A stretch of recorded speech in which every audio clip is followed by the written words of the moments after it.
If you're leaving, baby, let me down slowly. तो एक गांव था, एक गांव में बहुत ही ज़्यादा लोग अन्याय करते थे, बहुत ही ज़्यादा गॉड का पूजा नहीं करते थे, बहुत ही ज़्यादा गलत काम करते थे। इसलिए गॉड फैसला किए कि हम 30 सालों तक यहाँ पे बारिश नहीं करेंगे। और ये बात पूरे गांव में फैल गया कि गॉड फैसला किए हैं कि 30 सालों तक बारिश नहीं होगा। मतलब गॉड फैसला किए तो ऐसा नहीं कि गॉड आके बोले, वो न्यूज़पेपर में निकला था तो पता चला था कि मौसम विभाग ने ऐसा कहा है कि 30 सालों तक बारिश नहीं होगा। तो अब बहुत सारे लोग परेशान हो गए, बहुत सारे लोग खेती करना वहाँ पे छोड़ दिए हैं क्योंकि बारिश ही नहीं हो रहा था। तो 10-15 साल हो गया तो गॉड सोचे कि चलो थोड़ा जाके देख के आए कि इस गांव में चल क्या रहा है। जब गॉड वहाँ जाते हैं तो देखे कि जाते जाते देखे कि एक किसान जो था वो अपने खेत में हल चला रहा था। तो गॉड को बहुत ही आश्चर्य लगा। तो गॉड अपने फरिश्ता को जाके पूछे, बोले फरिश्ता को भेजे और बोले कि जाके देख के आओ कि मामला क्या है। तो गॉड का फरिश्ता उस किसान के पास गया और किसान से पूछा कि क्या तुमको पता नहीं है कि मौसम विभाग ने कहा कि अगले 30 सालों तक बारिश नहीं होगा, और तो तुम भी फिर भी यहाँ पे खेती कर रहे हो। तो वो किसान कहा कि हाँ, हम फिर भी यहाँ पे खेती कर रहे हैं। तो गॉड का फरिश्ता जो था वो उससे कहा कि अरे ये चीज़ तो गॉड का बनाया हुआ चीज़ है कि गॉड फरमाया है कि 30 सालों तक यहाँ पे बिल्कुल भी हम बारिश करेंगे नहीं, तो फिर भी तुम खेती क्यों कर रहे हो? इसको करने से फ़ायदा क्या होगा कि बिना बारिश के तो फसल उगेगा ही नहीं। तो वो किसान कहा कि हमको पता है कि 30 सालों तक बारिश नहीं होगा, लेकिन आज अगर हम, अब 15 साल तो बीत चुके हैं, लेकिन अगर हम 15 साल लगातार ऐसे ही हल नहीं ना चलाएं तो अगले 16वें साल को हम हल चला ही नहीं पाएंगे।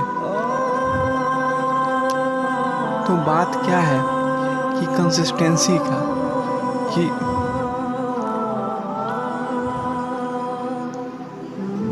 हम भूल जाएंगे कि भाई खेती के में हल कैसे चलाया जाता है। मेरे अंदर उतना ताकत नहीं बच जाएगा कि हम भाई अगले साल 16वें साल को जो है कि हल चला सकें।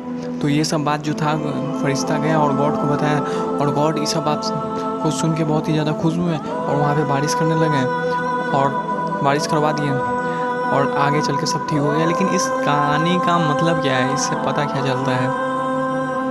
इससे पता ये चलता है कि यार इंसान की ज़िंदगी में ना प्रैक्टिस बहुत ही ज़्यादा मायने रखता है। क्योंकि अगर आप मान लो कि अगर कोई इंसान जो प्रैक्टिस कर रहा है किसी चीज़ का, तो इसका मतलब क्या है कि वक्त के साथ वो बेहतर होते जाएगा। एक इंग्लिश का कोट है कि practice makes a man perfect. दरअसल ये बात बिल्कुल गलत है।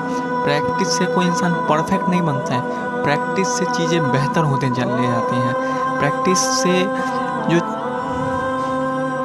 काम होता है ना वो इंसान को अलग आसान लगने लगता है। क्योंकि अगर आप मान लो कि कोई इंसान जो एक दिन में 10 केजी का डंबल उठाता है, तो अगले दिन वही काम वो करेगा, फिर उसके अगले दिन भी वही काम करेगा, तो क्या होगा, अगले कुछ महीनों में उसको 10 केजी का डंबल उठाना आसान लगने लगेगा। वहीं पे आप किसी फाइटर का एग्जांपल ले लो कि मान लो कि कोई फाइटर है, वो एक किक का 10 बार प्रैक्टिस किया है, तो अगला बार जब वो फाइट करने किसी मैच में जाएगा, तो जब वो किसी अपोनेंट पे किक चलाना चाहेगा तो उसको थोड़ा सोचना पड़ेगा कि भाई हम किस एंगल में मारे, कैसे मारे, उसको देखना पड़ेगा कि भाई मारना कैसे है। लेकिन वही फाइटर अगर उस किक का 1000 बार 10,000 बार प्रैक्टिस किया होगा, तो वो चीज़ जो है उसको अगले मैच में उसको ये नहीं देखना होगा कि भाई कितना ज़्यादा हमको कहाँ किस एंगल में मारना है और कितना ज़्यादा क्या करना है, कितना देखना है, उसको देखना ही पड़ेगा। वो डायरेक्ट मार देगा, क्योंकि वो चीज़ जो है उसके जहन में इतना ज़्यादा बार बैठ गई होगी, इतना ज़्यादा बार बैठ गई होगी कि कह सकते हैं कि टाइम बहुत कम लगेगा। पहली बार जब वो 10 बार प्रैक्टिस करके गया होगा तो उसको टाइम थोड़ा ज़्यादा लगेगा, और जब वो 10,000 बार प्रैक्टिस कर गया होगा तो वो चीज़ जो है लोग कह सकते हैं उसके खून में आ गया होगा कि भाई वो जैसे ही करेगा नेचुरली उससे खुद होता ही चला जाएगा, मतलब उसको सोचने का ज़रूरत नहीं पड़ेगा। तो बात क्या है कि उसका स्पीड बढ़ जाएगा। और दुनिया में सब कुछ क्या खेल है, रफ्तार का खेल है। कौन कितना ज़्यादा तेज़ी से किसी काम को कर सकता है। आजकल आप कंपटीशन में ही देख लो ना, कौन कितना ज़्यादा सही से क्वेश्चन कर सकता है ये मायने नहीं रखता है। मायने क्या रखता है कि कौन कितना ज़्यादा जल्दी कर सकता है। तो दुनिया में आप रेस ही ले लो ना, तो रेस में ये नहीं मायने रखता है कि कौन कितना ज़्यादा देर तक दौड़ सकता है, कौन कितना ज़्यादा तेज़ी से और कितना ज़्यादा रास्ता तय कर सकता है इससे मायने रखता है, जो कि तय किससे होता है? रफ्तार से। तो दुनिया में हर चीज़ रफ्तार पे डिपेंड करती है और रफ्तार बढ़ाने का एक ही तरीका है जिसको हम लोग कहते हैं प्रैक्टिस, अभ्यास, जो कि आजकल हर इंसान को करना चाहिए, क्योंकि बिना प्रैक्टिस के कुछ नहीं हो सकता है। जैसे कि आप लोग मान लो कि कोई चीज़ आपको नहीं आता है, आप पहली बार में कोशिश किए, पहली दफ़ा में आपसे नहीं हुआ, दूसरी दफ़ा में थोड़ा हो गया, तीसरी दफ़ा में पूरा हो गया, फिर आप उसको